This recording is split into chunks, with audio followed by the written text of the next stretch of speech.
بينو على التنفيذ، حرة مباشرة على طول بالمرمى، وكرة تصطد بحائط الصد البشري، تعدي خط التماس، رمية جانبية للنصر.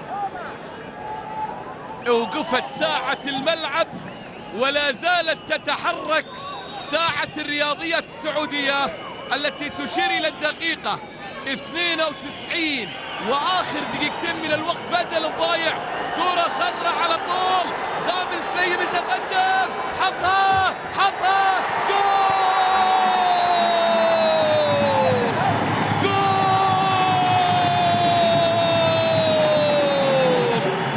خلصت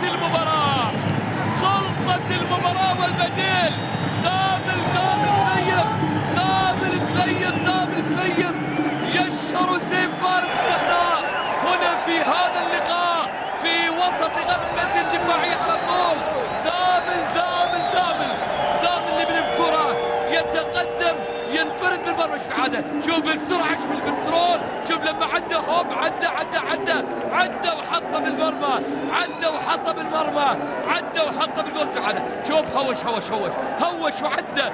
وعدى وعلى طول خلاص خلص المباراة وفارس الدهناء يعود للمقدمة، يمتطي خيله من جديد، يعود فارسا للمركز الأول، يتساوى مع الليث برصيد النقاط.